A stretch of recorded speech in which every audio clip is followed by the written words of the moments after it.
guys, and welcome back to another episode of Outcasts 2 Icons. And as always, guys, if you are still enjoying the series, please do leave a big old like on the video. That would be magnificent. If we could get it to 150, that would be even better, particularly as we've made some interesting moves in the summer. But before anything else, we'll do a question of the day. I'm going to quickly consult my list. Okay. Question of the day, who has been your favourite Fulham manager? That is such an easy question for me, it's unreal. It's all about Roy. Everybody loves a bit of Uncle Roy. Well, particularly Fulham fans. He did wonders for this club. Rescued us and then took us to a European final. You can't... for a club like Fulham, that is just unbelievable.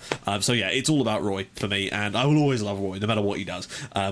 Since then. But who's the favourite manager at your club that you've ever had at your team? Let me know the club you support, of course, and then the favourite manager and why. That'd be awesome. If you leave that in the comments, I'd be interested to see what you guys have to say. If you do have any ideas for a question of the day, drop them in the comments with the hashtag QOTD. Right. Now, before I get into today's episode, actually, I just wanted to talk about in the last episode of Outcasts 2 Icons, I talked about getting ideas for the rebuilding save. Now, I had loads and loads of ideas, and those of you that actually stuck to the criteria, thank you, because most of you didn't. But, the reason I gave the criteria is because I wasn't actually even going to ask. I was just going to come up with suggestions myself. But I thought, no, people might have some ones that I completely missed. So I thought if I give people criteria, then we might get some interesting suggestions. And, of course, unfortunately, what often happens is you just get bombarded with loads of saves and people complaining that I don't do enough saves outside England, despite the fact I only did one save in England in the entirety of FM14. But, you can't please everybody all the time. But the main thing is, basically, I've come up with a little short list of teams. Now, if your team isn't on this list, it's not because it's anything personal. I just wanted to make sure I had a wide spread of the leagues regarding the leagues I'd selected, basically. So, obviously, I already had Yeovil, I already had Tranmere, and I already had Stockport. So, that's Conference North-South, or National League North-South now, rather. National League with Tranmere and League 2 with Yeovil. Now, I decided to add one more to each of those. That way we've got a decent list of 6, and I didn't want too many because it just convolutes it a little bit. And I'm going to put a straw poll up later in the week on a new video, basically, to that way everyone can see it that watched both series can decide on which one we're going to be doing, basically. So, firstly, from... the North National League or whatever. Sorry, it's a stupid name. National League and it's North and South. Well, it's national, and is it? Boston United. Now, Boston United fell a long way, and I believe that they had some very interesting trouble with the law, and I can't really say too much about that because I don't really know the specifics of it, and I don't want to say anything slanderous, but they had some interesting problems with the law. I mean, I'm sure you can Google the story, basically. So I decided to go with them because they are now back up into that league, and they'll go nicely with Stockport. So that is an option. Obviously, they were in League 2 for a while. I don't know if they've been any higher than that, but the point is they had fallen, and now they're back. They're coming back a little bit. As for the conference, I decided to go with Wrexham because they were a League 1 club at one point, and again have fallen down, and they were beaten in the was it the Vase or the Trophy final last year by North Ferriby United, so that was an interesting one as well. Plus it's a slightly different team because it's a Welsh team but playing in the English leagues. And finally, for League 2, I decided to go with AFC Wimbledon purely because I'd completely overlooked them in a way, and I know they don't really specifically fit it because it's not technically the same club, but for me it's still it is really, isn't it? I mean, it's got the same ethos, the same spirit as the original Wimbledon team, and it'd be great to take a team like them back. And the main reason as well is that it got a lot of support in the comments, and I feel like, I must include it for that very reason. I had suggestions of things like FC United and Manchester.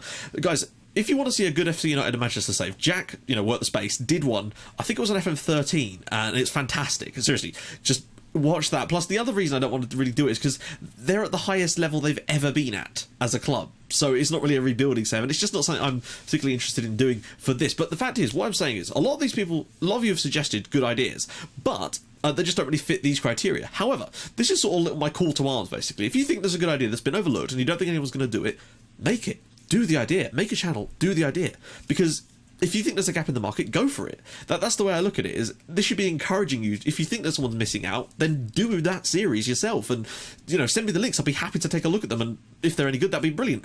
I might do a showcase as well at the start of FM16 for any new channels that are starting up too. I have talked about that in the past. Right, we don't want to go into too much, but that's basically. I just wanted to sort of throw that out. So those are the 6 that I'm going to pick from, or you're going to pick from, basically.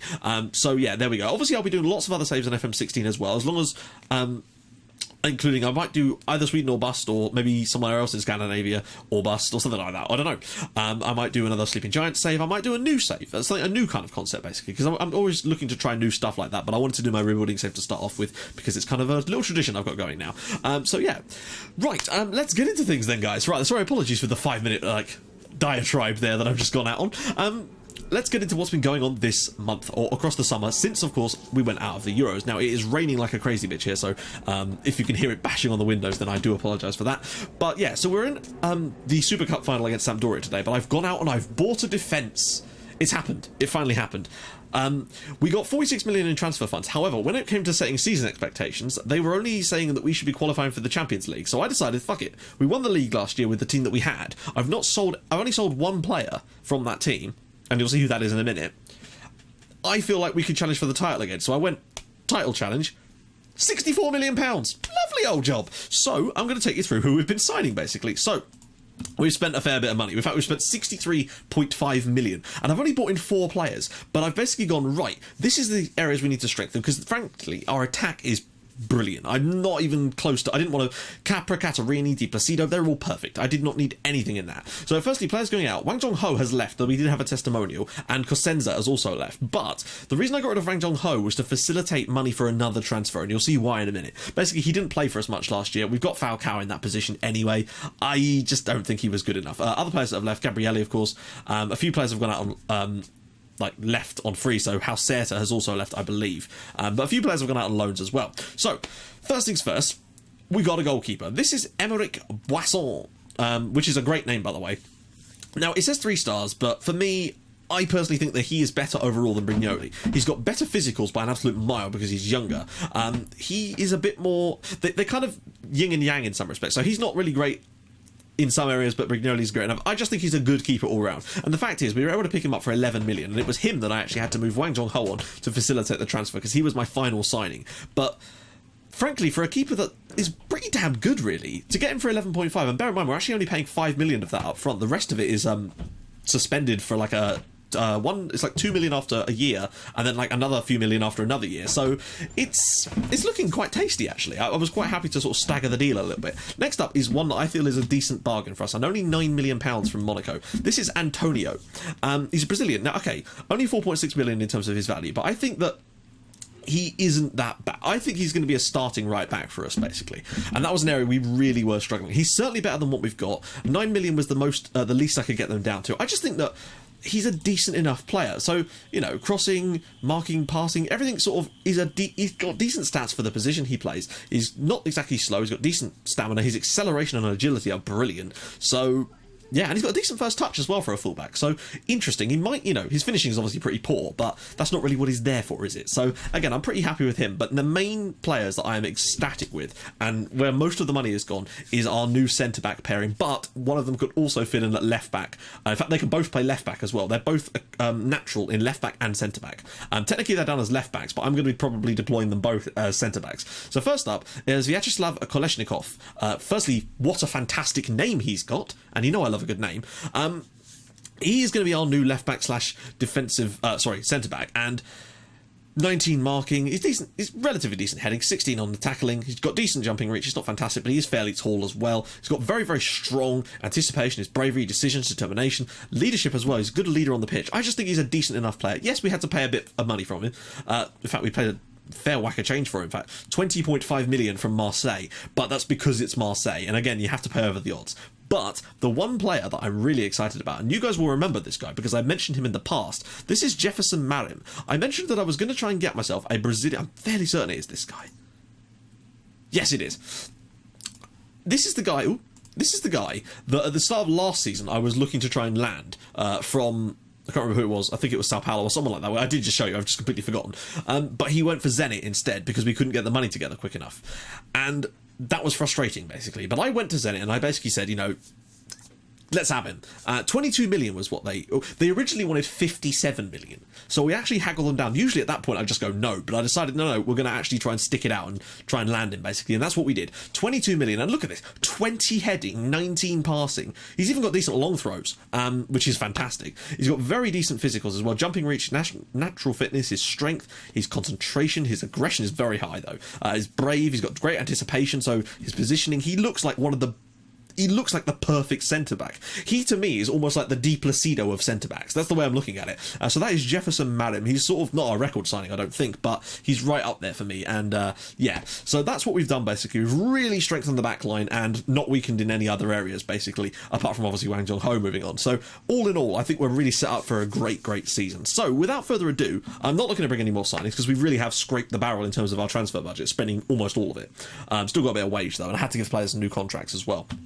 So let's jump into today's game against Sampdoria. Now, in the next episode of this series, I'm going to be trying out an experimental form of, not an experimental form really, a different style of editing. Something that I hope to use more of in FM16 once I'm feeling better, because it does require a bit more effort on my part. But I really want to put that effort in for FM16, and towards the end of this, if I start feeling a little bit more lively. And I'm getting there, guys. I've had some more hospital appointments. We're sort of working our way towards perhaps a diagnosis and even a light at the end of the tunnel now. So I'm feeling a little bit better on that, and I kind of know what I need to do to make myself feel better now. So we're starting to get there. I won't say much more than that. I'll talk about it a bit more when we've sort of sorted it all out properly. But what I plan to do in the next episode, in fact, I'll just quickly show you.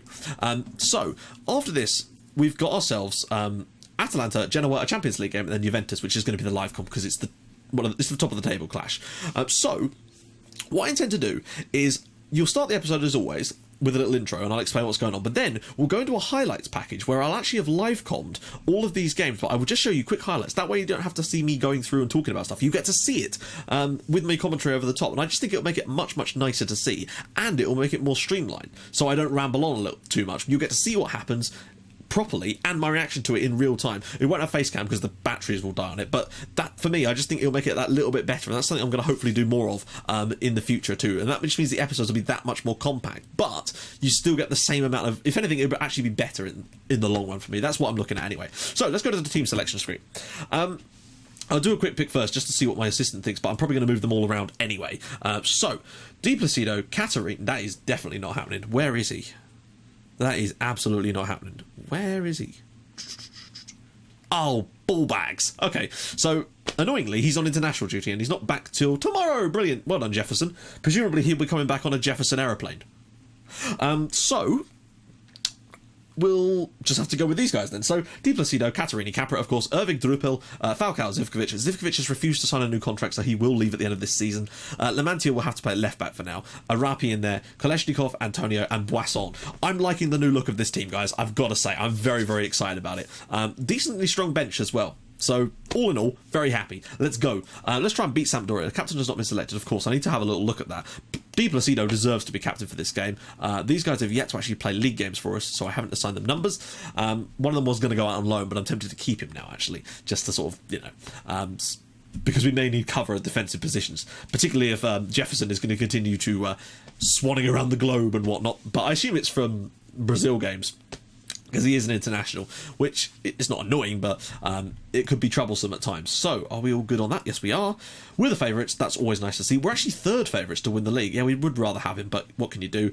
Ooh, that's an interesting system. They've got Højbjerg there as well. And, interesting. Their centre-backs are pushed above their full-backs, which is a strange one. Perhaps they're limited full-backs, which might mean they're a little bit weak in those areas. So, perhaps Zivkovic and Erving Drupal could be having themselves a lovely old time today. But what I'm more interested in today, guys, is the idea of a clean sheet, because all the new players in the team are all defenders or goalkeepers, and I'm really excited about getting Boisson into the team. I think people said, Brignoli's good, but perhaps he's more of a backup now, and I kind of tended to agree, and the fact that we could get him for relatively good money made me think, yeah, we should probably go, Katerini, nearly immediately getting us off to the perfect start there.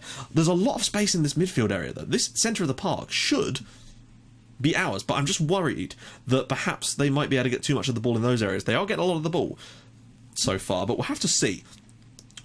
Like, I don't know, I just feel that there's this massive gap here, and people like number 14 there, Falcao, should, in theory, be able to mop up any balls that come into that area, and that's kind of going to play into our hands, I feel. Particularly if one of our attacking mids can drop a little deeper. Katerini now. Out wide to Lamantia. Can he whip a ball in? He goes back to Capra on the edge. Will he go for a long shot? He does go for the long shot. Zivkovic on the rebound, but not quite. But good start from Roma here. Possession-wise, not so much, but I think we might just have to allow that today and just say to Sampdoria, we're actually going to have to allow this tactic to play counter-attacking football, basically. It rarely actually ever gets to do that, so I think today might be the day. Koleshnikov there. Oh! I love that he's called Koleshnikov. Anyone got a great nickname that we can call him, then let me know. It's going to presumably be weapon-based, shall we say. And another chance here from a corner. To the edge of the area once again to Catarini now. Long ranger goes to Di Placido, cuts inside. What a save. Capra on the rebound, and it is 1-0 to Roma. And frankly, despite the fact that we haven't had the most possession, we have started to control the game a little bit more now. Lots more shots. Decent chances. A couple of long shots. So obviously, those two defensive midfielders are definitely providing a decent screen. So I think the best way of breaking them down today is going to be set pieces, i.e. long shots, saved, then creating the chance from the set piece. I thought Di Placido was going to score here, but he actually didn't, the captain on the day. Great save, but on the rebound, Capra with his first of the season and presumably first of many. Definitely one of our best players. Roma 1, Sampdoria 0. Now remember when we got absolutely spanked by Sampdoria a couple of years ago? I think it was 4-2 or something like that at home. Oh, how the times have changed, and I think defensively we've looked really good so far, and we're actually getting more possession now. Make sure they go out and make sure the cup comes home at full time. Good stuff. I'll just switch the opposition instructions so far. This year is going to be, for me, about defending. I want to see us get some clean sheets. I don't want to be, conceding 60 odd goals. Yeah, we score 100, but I don't want to concede 60 odd. I want to be sort of conceding 25 kind of goals, maybe even less. And I hope that these new defenders will certainly aid that. And it might also be that the tactic is somewhat too attack minded, but at least if we can get decent defenders in, it will somewhat sort of stem the flow, so to speak. Savieto now to Johnson. Or will we be able to get ourselves a break here? Ribeiro, he's gone round, and what a save that is from Boisson. That does count as a save because that's deflected off of him there. Brilliant goalkeeping from our young French. He's only 26, I think, so I've not signed uber old players. There's a 29-year-old, I think, on one of them, but I felt that it was necessary to get a little bit of experience in at this point. I can't be signing the young players like I do on my other saves. I never normally get this amount of wage budget and transfer budget to work with. I can actually go out and buy these players. I literally just went on my transfer list and said to my scouts, right, give me some 4- and 5-star centre-backs, because originally Kolesnikov was actually scouted as a 4-star player, but in the end it didn't quite turn out that way. But I still think he's good. I think that nothing away from him. I think he's a fantastic player. We've also got people like Alejandro Lorenzo and Emmanuel Jesus Hernandez, who you guys won't have seen yet, but we signed him a couple of seasons ago as sort of a player for the future. And I was going to send him out on loan this year, but I decided against it because I figured we might actually get some game time out of him this year. Otavio now, Gabriel Jesus is in here, and Arapi with an absolutely spectacularly good tackle. Johnson, that's surely offside from Gabriel Jesus. It doesn't matter because the defenders are making the saves. Great last-ditch defending there, holding on to this clean sheet. This is a good performance overall to me. I would have liked a second goal, but if we can... Oh, okay. If we can keep a clean sheet today is the main thing I'm excited about. Zivkovic, this is our best opportunity, set pieces. Capra whips it in. Kolesnikov, Arabi now. Kolesnikov looks dangerous in the air as well. Back post, cleared away. Di Placido, down to Garcia. A second goal now would be... just perfect. Oh, it's an own goal from Gabriel Jesus, I think. Yep, it is. Roman to Gabriel Jesus, and it's Roma 2, Sampdoria 0. And, okay, perhaps got a little bit lucky on that one. Great ball in, though, from Geronimo Garcia. It was right through the corridor of uncertainty, and one of those 3 Roma players were going to put that in, and if they weren't, Alben Arapi was at the back post to put it in anyway. I'm going to make a second sub here. I'm going to get Zivkovic off and get my man Giuseppe De Laurentiis. I nearly thought about getting another right winger, but I don't know, I just didn't. Actually, I might get... he's not actually played superbly. I'm going to get Slavi Danchev on, give him a little run out here for the final 13 minutes, because we have, in theory, got this game sewn up now, but I would like to try and see if we can keep a clean sheet today. That's the kind of the main aim now, is to get this... Oh, Falcao! That better not carry over, since you're getting a second yellow card. That better not carry over into some league stuff, because that would be very, very unfortunate. Can these guys play centre? Oh, that's the beautiful thing. They actually can. We don't really need the central, these sort of supports. Shadow striker. Christ on a bike, man. Get your words out. We'll just switch to that, basically. Catarini can play that quite comfortably. Capra can still spray the ball around. I think we should be able to hang on now. Although I wouldn't feel quite so sad if we were to concede right now, because I wouldn't be able to entirely blame my defence. That's mainly down to the lack of players now, I'd feel. I thought we were going to win that, but Di Placido's not really been on his game today.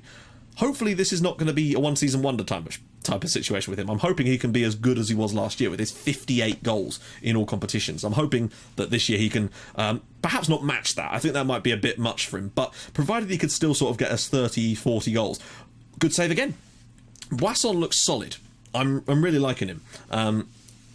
So hopefully he'll be another hero for us this year, and Brignoli's just going to have to deal with it, basically. But we can still use him in cup games to give players rests and whatnot. They're actually looking quite dangerous now. What about that? Great attacking, or defending from the front, really. Di Placido holds the ball up. He's got men out wide. He's got Zivkovic out to his right. That's poor. Johnson, Korika now. Presumably they'll lump this long. We should just be able to knock it into the path of one of our players. This has been an absurdly long highlight.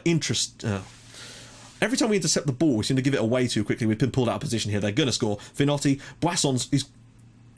he wasn't going to keep that out, unfortunately, but it is 2-1 in the end. I feel like we keep 11 men on the pitch and we win this game, but our defenders got pulled way too far out of position. Boisson, I thought, was going to come out and charge that down, but in the end just couldn't quite reach it. No fault of his own, really. Let's just... Hopefully we won't concede another one. That would kind of start... I'll tell you what, they might still have a chance here. Jesus, Højbjerg, Arrege... Oh, good tackle again.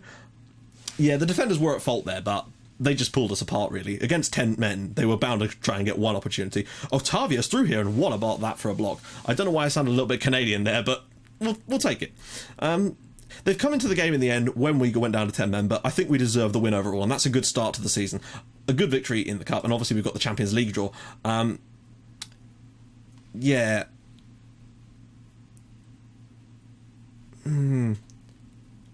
I might just do that because it's stupid. He needs to get his act together, basically. Now, in the next episode, of course, we will have the Champions League draw, as well as the highlights of those other games. So I'm not really sure how I'm going to do it, but don't worry, guys, you will see it all, and that's the main thing. I'm just testing it out for this one episode to see how easy it is to do and how good it looks, really. That's the sort of plan. So reserve your judgment until you actually do see it. So yeah, in the next episode we'll be doing the Juventus game as it's not the Stadio dell'Alpi anymore, is it? It's Juventus' new stadium. But yeah, so that's going to be the game in the next episode. So guys, if you like what you've seen, we've won the Cup. What do you think of the new signings? Do let me know in the comments. If you like it even more than that, please do subscribe to my channel if you haven't already for more Outcast icons and From the Shadows in your inbox every other day at 7 o'clock. And I will see you guys in the next episode for the away game at Juventus, which frankly could be an early sign of where the title's headed. I'll see you guys soon. Thanks for watching. Bye-bye.